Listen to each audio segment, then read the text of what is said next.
Bismillahirrahmanirrahim. Assalamualaikum warahmatullahi wabarakatuh.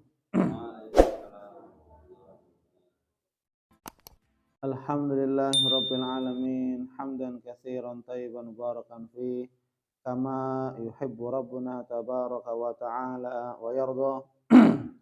Asyhadu an la ilaha illallah wahdahu la syarikalah wa asyhadu anna Muhammadan abduhu wa rasuluh. Allahumma salli wa sallim wa zid wa barik ala nabiyyina Muhammadin sallallahu alaihi wasallam wa ala alihi wa ashabihi wa man ihtada bihadihi wa istanna bi sunnatihi ila yaumiddin, amma ba'd.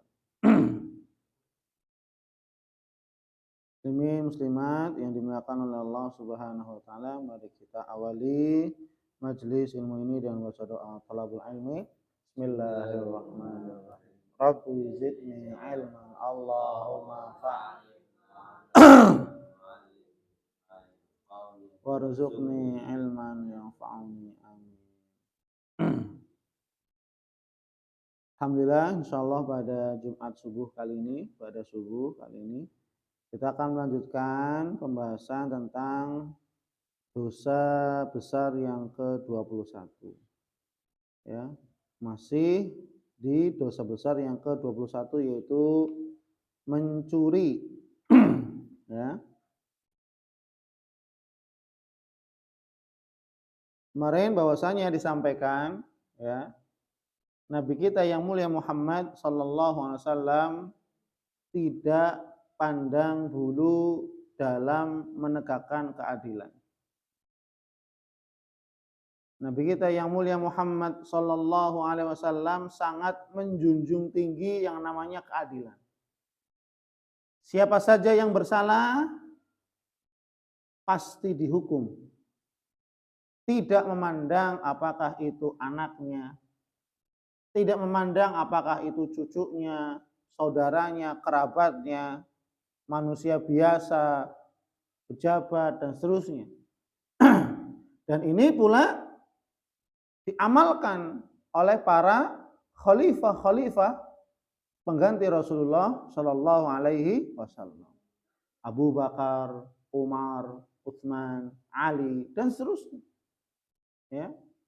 Begitu mereka menjunjung tinggi nilai-nilai keadilan.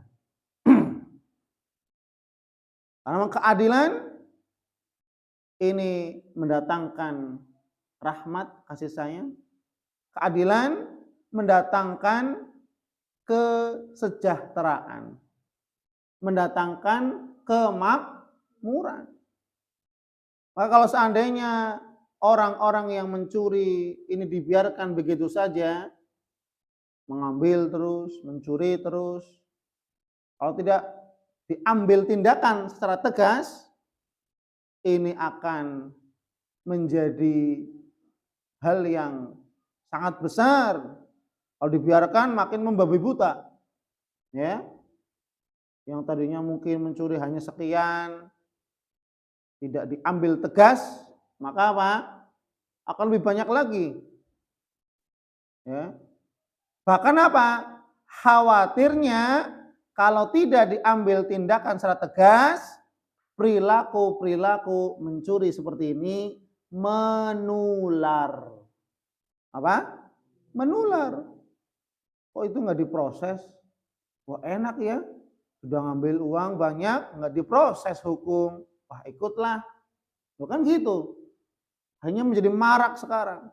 Orang-orang mencuri uang rakyat dan seterusnya. Ya, naudzubillah min dzalik. Kenapa? Proses tindakan hukum yang terlalu lembek. Bahkan apa? Menguntungkan mereka, para orang-orang yang mencuri uang rakyat. Hukumnya lembek. Penjaranya diberikan fasilitas mewah. Buat apa di penjara kalau seandainya di penjaranya dirubah menjadi hotel bintang 5? Apakah itu yang namanya hukuman? Hukuman bukan? Bukan.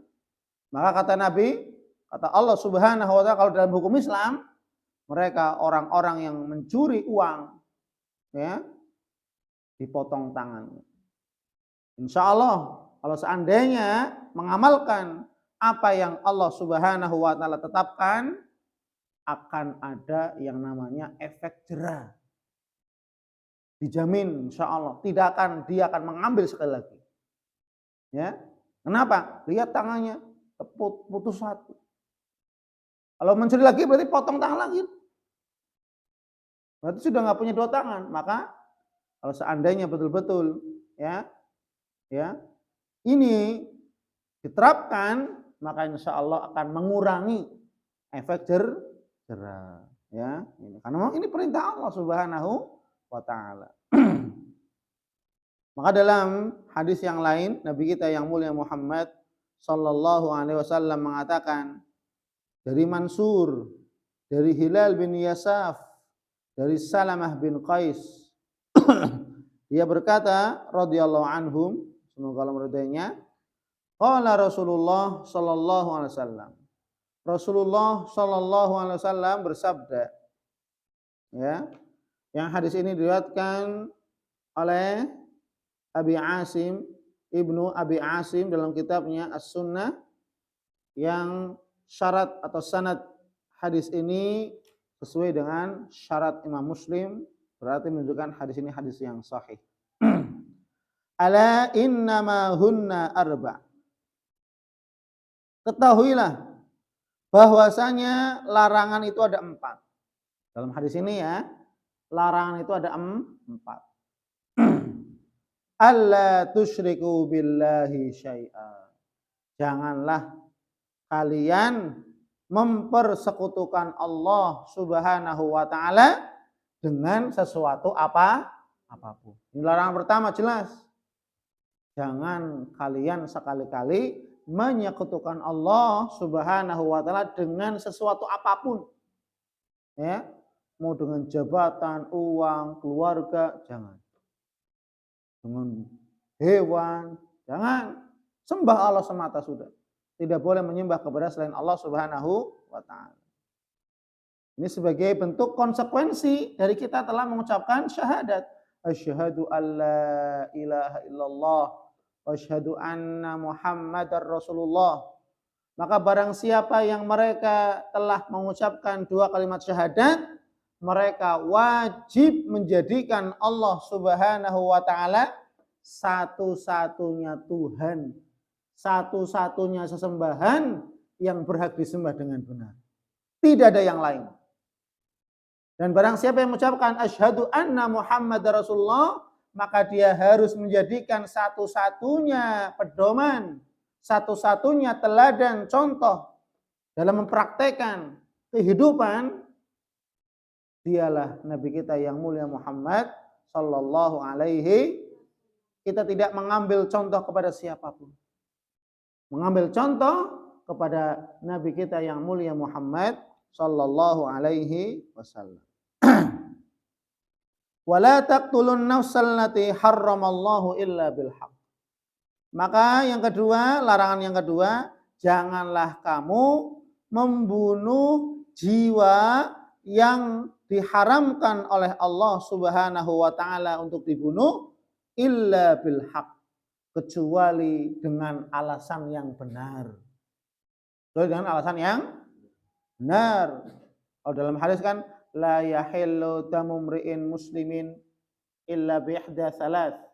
Tidak halal darah seorang muslim ya ditumpahkan kecuali dengan 3. Yang pertama as-sayyibuz zani, orang yang berzina muhson. Zina budak, janda atau orang yang sudah menikah berzina, maka ini dalam hukum Islam maka dirajam sampai mati. Kemudian apa? An-nafs bin nafs, orang yang membunuh, kisos. Nah, itu ya. Kemudian yang ketiga, orang yang murtad. Ya, orang yang murtad. Ini kalau dalam hukum Islam ketika memang semua umat Islam ya satu negara misalkan atau sepakat dengan hukum ya. Ini hukum Allah hakikatnya ya. Maka itu tadi boleh Ya, bahkan ini menjadi syariat Islam, hukum had namanya ya dalam Islam. Maka kalau seandainya membunuh ya seseorang tanpa alasan yang dibenarkan, maka tidak boleh. Selain itu nggak boleh.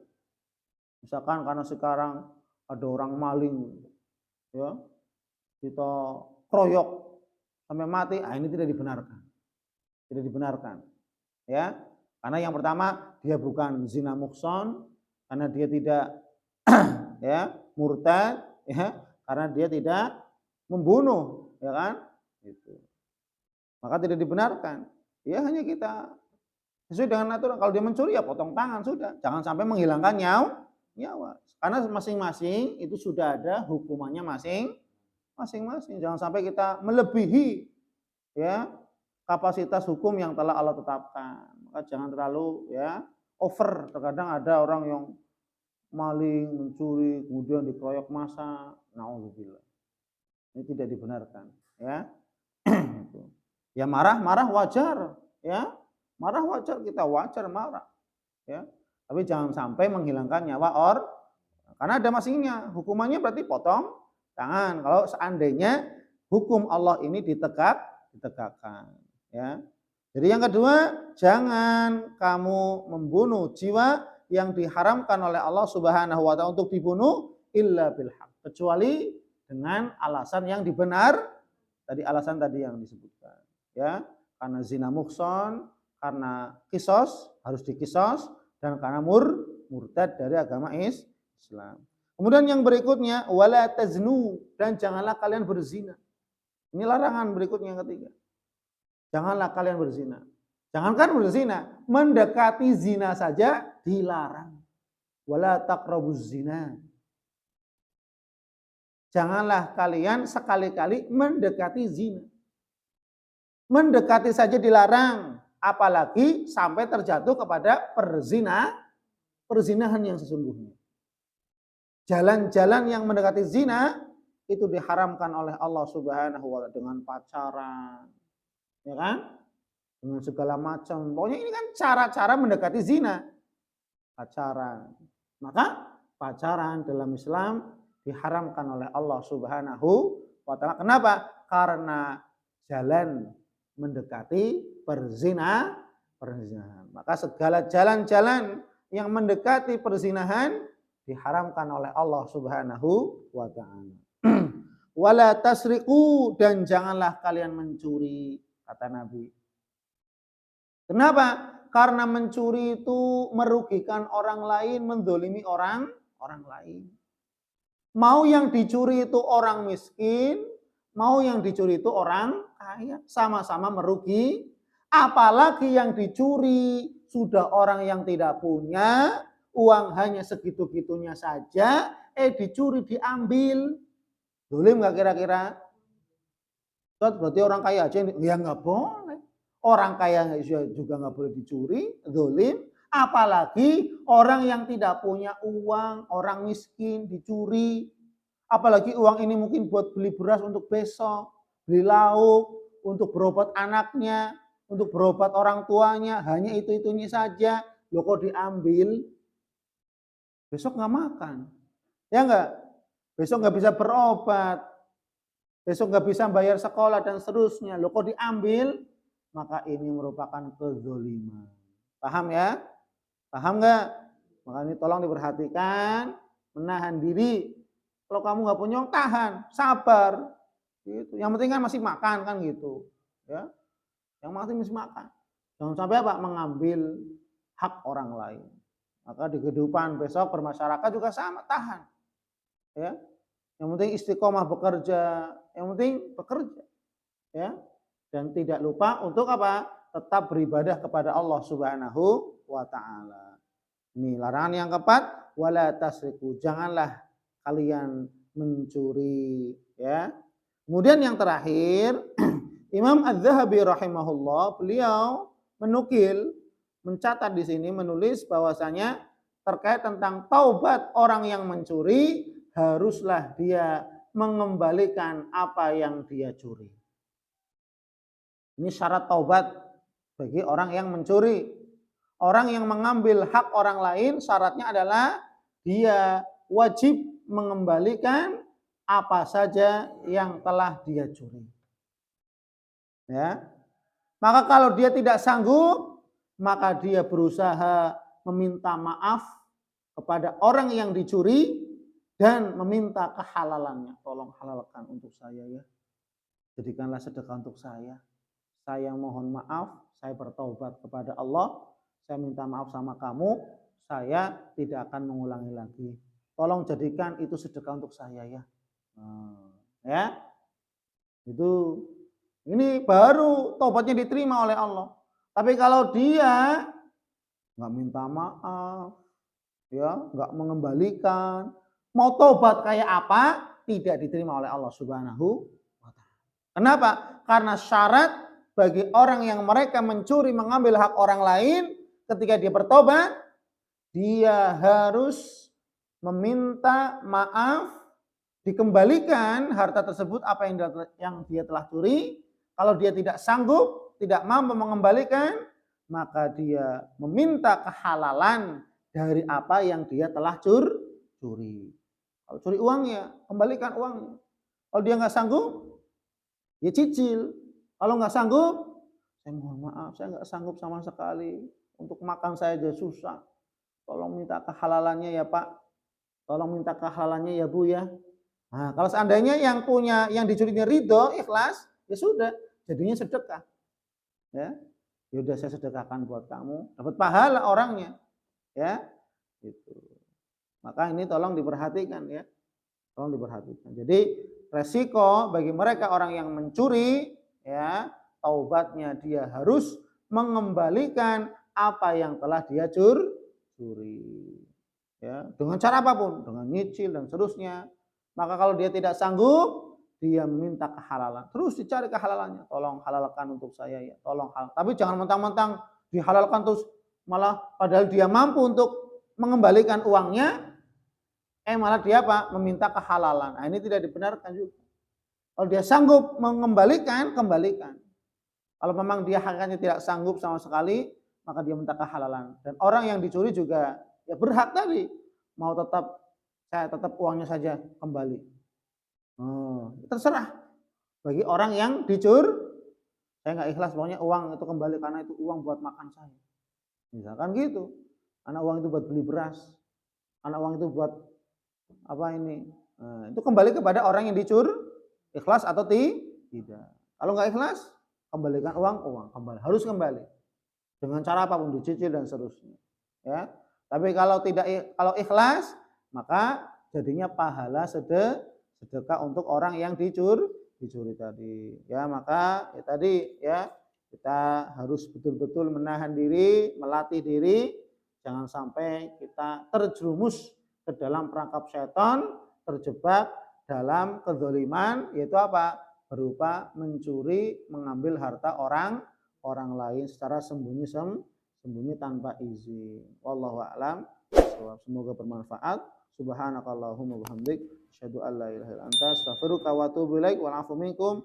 Wassalamualaikum warahmatullahi wabarakatuh.